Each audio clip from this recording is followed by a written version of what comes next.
Muchas gracias por haberme invitado. Es un gusto estar en esta jornada donde justamente hablamos lo que muchos de los presentes trabajamos cotidianamente, que es la defensa del interés general. Y la defensa de un interés general que cuando lo hablamos desde el punto de vista del Ministerio Público Fiscal, durante años se enroló en el criterio de la defensa del interés general en la política criminal, en las cuestiones penales, y realmente se olvidaba la función esencial que tiene el Ministerio Público Fiscal en materia de defensa del interés general en la materia extrapenal, en el derecho extrapenal. Justamente ayer estuve reunido con un grupo de colegas, todos penalistas, fiscales penalistas. Era la única extrapenal que venía del mundo ellos llaman del derecho privado, que yo digo, bueno, pero eso también hay un error, denominarlo derecho privado. Cuando estamos hablando de derecho del consumidor, ¿es derecho privado? Y ahí empieza una verdadera línea difusa, porque hay un interés general comprometido, está consagrado en la Constitución Nacional, hay una posición que debe tomar el Ministerio Público Fiscal en las actuaciones, en los trámites, en los expedientes, en donde se litigan y se defienden y también se contradicen derechos de los usuarios y consumidores. Entonces, bueno, ya empezamos a hablar de interés privado. ¿Y qué y cómo derecho privado? Y algunos colegas, con mucho respeto, me dicen, bueno, en realidad de la Ley Orgánica del Ministerio Público habría que borrar la parte extrapenal y dejársela a los defensores del pueblo. Bueno, les digo, era 1 contra 200 más o menos. Y les digo, pero ustedes entienden primero que no solo hay una manda constitucional en el artículo 42, sino leyes especiales que prevén la específica intervención de los ministerios públicos fiscales nacionales y provinciales. Y que esta intervención no es caprichosa, es una intervención que las leyes consideran adecuada por el orden público comprometido en cada una de esas legislaciones. Pongo como ejemplo la Ley de Concursos y Quiebras y la Ley de Defensa al Consumidor. La Ley de Defensa al Consumidor genera una obligación de intervención en el fiscal que prácticamente, y por eso yo veo la confusión que se tiene en materia penal, el fiscal es el que acusa, el fiscal es el que interviene con la acción pública, ¿no? Pareciera que es contra aquel que está acusado.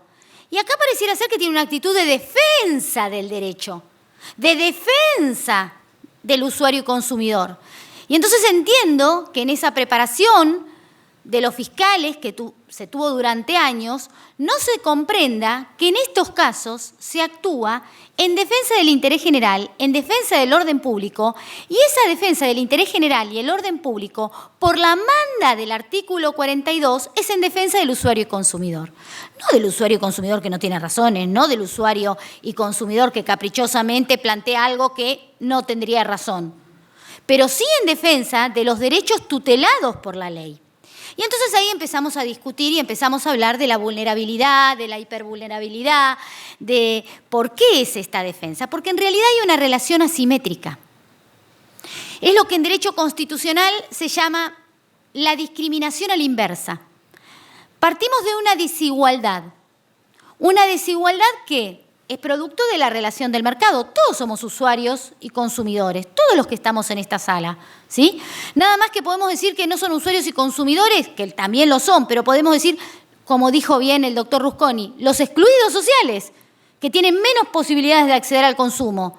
Pero ojo, porque cuando van a un hospital público ya hay jurisprudencia que dice también son usuarios y consumidores de esa prestación que otorga el Estado y gratuitamente. Y entonces empezamos a trabajar esta noción y estamos hablando de vulnerables y se empieza a manosear la definición de vulnerabilidad y la definición ahora de hipervulnerabilidad. ¿Y qué? ¿Somos todos vulnerables? Sinceramente, si yo voy y me tengo que examinar en mi conciencia, ¿me considero una vulnerable? Y pareciera que no. porque podría decir que tengo una instrucción que me permite analizar adecuadamente mis decisiones de consumo día a día. Pero ¿saben qué? Sí soy una vulnerable cuando no tengo la información apropiada. Sí soy vulnerable cuando me venden una computadora defectuosa. Ni que decirles un lavarropas de esos que parecen platos voladores y que, bueno, hay que empezar a leer cómo usarlo adecuadamente para no arruinarlo. Pero también digo, ¿y un adulto mayor? En mi posición, con esas instrucciones y esa información que me dan a mí, ¿le alcanza para poder manejar ese lavarropas que es como un plato volador? Y estoy poniendo ejemplos muy burdos, ¿no? Pero por eso quiero destruir esta noción de la vulnerabilidad y de la hipervulnerabilidad. Porque en realidad cuando se habla de que hay una vulnerabilidad en el usuario y consumidor, se está hablando de la debilidad en la relación entre proveedor y usuario. Se está hablando de eso. Porque si ya lo mezclamos con otras cuestiones, como la hipervulnerabilidad por una circunstancia especial, como lo tiene el adulto mayor, como lo tienen los niños, los discapacitados, bueno, tenemos que ir a legislación especial, como la ley 26.378, como la 27.360, la primera que es la convención que defiende, que protege a los derechos de las personas con discapacidad, la 27.360 es la normativa que ratificó, la ley que ratificó la Convención de la Protección de los Derechos Humanos de los Adultos Mayores, la Convención de los Derechos del Niño, pero todos ellos tienen una legislación especial. ¿Y por qué aclaro todo esto? Porque ahora que estamos logrando concientizarnos y asumir como Ministerio Público Fiscal que tenemos un rol de defensa del interés general por el orden público comprometido en estas normativas y una obligación de intervenir en cada uno de los expedientes en donde se nos da vista y en aquellos en los que no se nos da vista, pero tomamos conocimiento solicitándosela al tribunal, ¿sí? Este rol proactivo que tiene que tener el fiscal para cumplir con la misión que le es encomendada. Cuando empezamos a concientizarnos de esto, nos vienen a decir que ahora hay otra capa más que hay que proteger, que es la hipervulnerabilidad. Y entonces vemos que hay un proyecto que dice en el artículo 3, recién entró y me preocupa porque es un proyecto que nos interesa y porque lo trato, nos recorta las facultades como Ministerio Público, y en esta defensa estoy, porque todavía no lo logramos incorporar, adquirirla y trabajarla bien, que ya no las quieren quitar, ¿no? En este punto quiero aclararlo. ¿Y por qué? ¿En defensa de quién?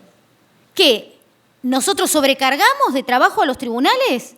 ¿O todo lo contrario?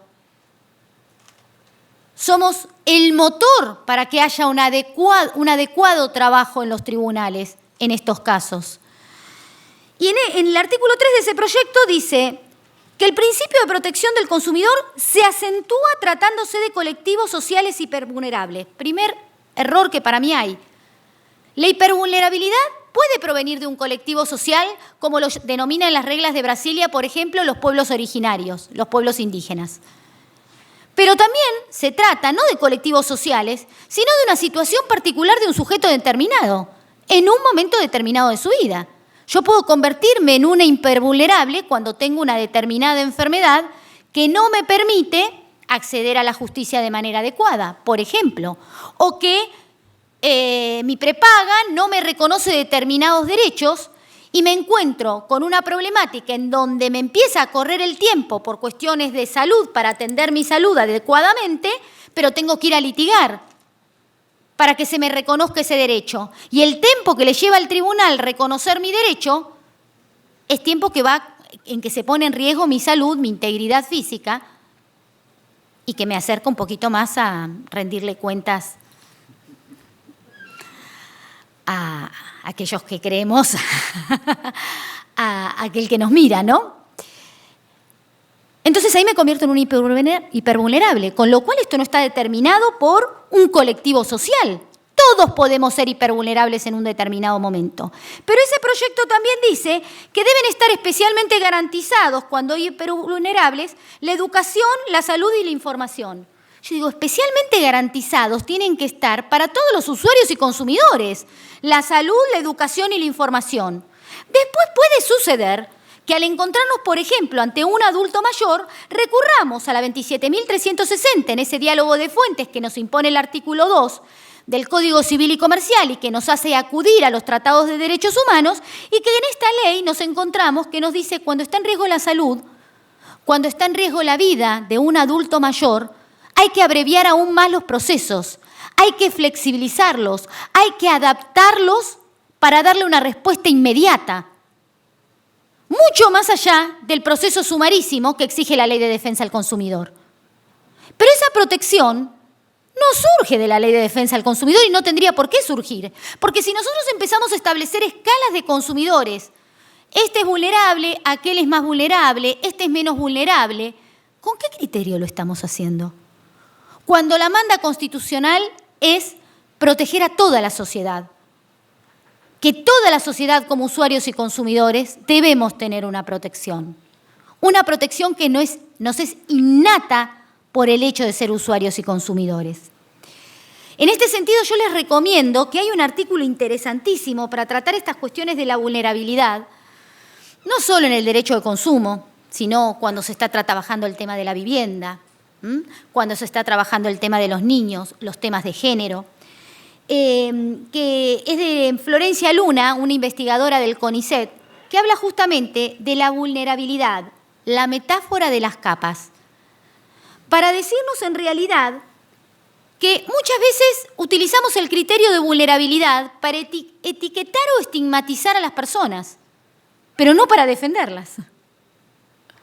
Y que lo que hay que ver es que a una situación de vulnerabilidad, es cierto, se le pueden agregar capas que me lleven a la hipervulnerabilidad, pero no pretendamos que una ley común como la Ley de Defensa al Consumidor la atienda. Para eso está la legislación súper especial para hipervulnerables, que en nuestro país existe, gracias a Dios, y que se respeta conforme lo establece el artículo 75, inciso 22. ¿Cuál es el gran riesgo? El gran riesgo es que al establecerlo en una ley, que la hipervulnerabilidad tiene que ser especialmente tratada, especialmente protegida, todos lo sabemos que tiene que ser especialmente protegida, pero diciendo, bueno, tiene que acentuarse ahí el principio protectorio. No, el principio protectorio debe existir. Y entonces empecemos a analizar qué consumidor merece más protección y cuál menos. Y cuando decimos a cuál menos, lamentablemente, vamos a llegar al punto del consumidor que no necesita protección, cuando todos la necesitamos. Ahora fíjense que este proyecto que a mí me preocupa, como Ministerio Público, como integrante del Ministerio Público, en el artículo 165 descarta la posibilidad de la legitimación activa en las acciones, en la acción individual y la posibilidad de intervenir motu propio. A ver, la ley 14.442, ¿no? La ley orgánica del Ministerio Público de la provincia, digamos que por el formato, digamos, que tiene y la estructura orgánica, quedó con ese artículo 29, inciso cuarto, que nos habla de los intereses generales, aún en materia civil, laboral, comercial. Pero lo cierto es que no tienen una estructura orgánica con fiscales extrapenales. Tienen fiscales penales con funciones extrapenales. Más cómodos nos sentimos con la Ley Orgánica Nacional, en donde hay propiamente artículos, hay una misión del Ministerio Público dividido en fiscales penales y fiscales extrapenales, que tenemos una misión, una conducta y una función específicamente regulada en un artículo 31. En ese artículo 31 nos dice específicamente que tenemos no solo la obligación de intervenir cuando están en juego los derechos de los consumidores, sino de que tenemos la obligación de peticionar. Peticionar ante las autoridades en defensa de los intereses de los usuarios y consumidores, en defensa de ese interés general involucrado en la Ley de Defensa al Consumidor, que consagra que toda su normativa es de orden público. Orden público que tenemos todos los ministerios públicos y todos los integrantes de los ministerios públicos obligación de defender. ¿Cómo? Con ese control de legalidad que tenemos, defender la legalidad y por ende la normativa consagrada como de orden público. El artículo 165 de este proyecto nos quita esta posibilidad, nos veda esta posibilidad y dice que vamos a intervenir obligatoriamente si se ve que hay una relación de consumo cuando nos da vista el fiscal, pero nos saca la legitimación activa que hoy existe en el artículo 52. Pero fíjense ustedes, por otro lado nos dice que puede plantear prueba y puede plantear recursos siempre que esté involucrado el orden público. Pero si la ley es de orden público, en la medida que se esté discutiendo una relación de consumo, hay orden público comprometido. ¿Por qué esa diferenciación? ¿Por qué esa limitación de la actividad del Ministerio Público? Y más me preocupa aún el artículo 171. Porque el artículo 171 de ese proyecto regula la posibilidad o los legitimados activos para iniciar acciones colectivas. Lo que hablaba recién el doctor, que justamente establecía cómo era en el derecho colombiano. En la actualidad, en la República Argentina, el Ministerio Público Fiscal tiene legitimación activa para iniciar acciones colectivas.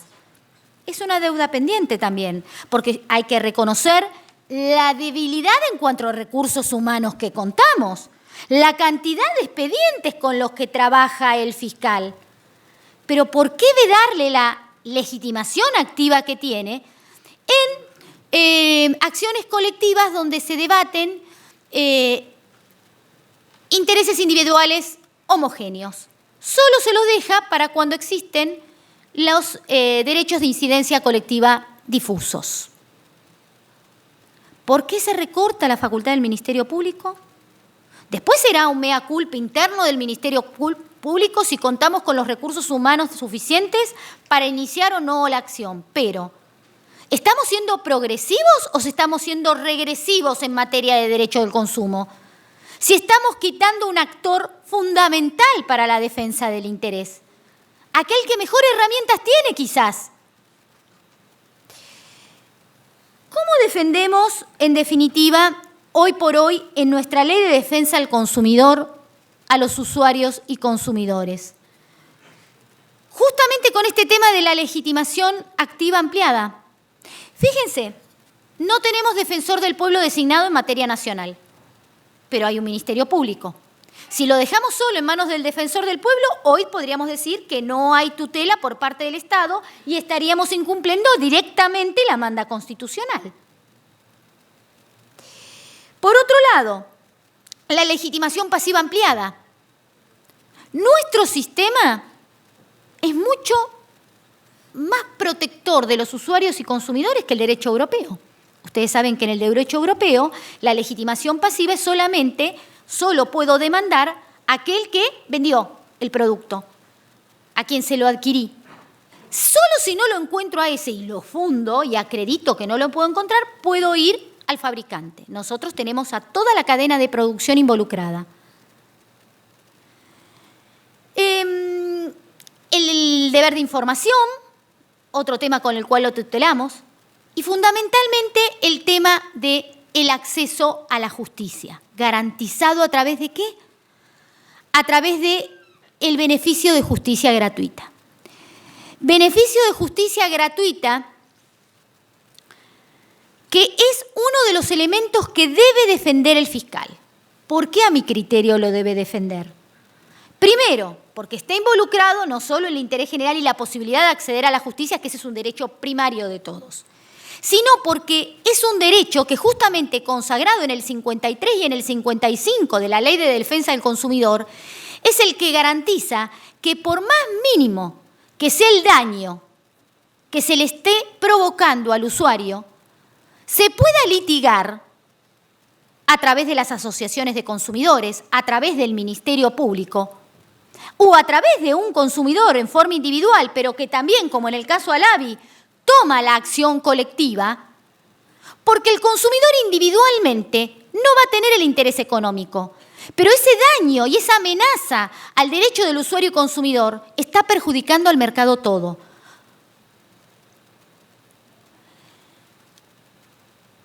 La intervención del fiscal no solo es necesaria, la intervención del fiscal es obligatoria y vicia de nulidad los procesos en los cuales el fiscal no interviene.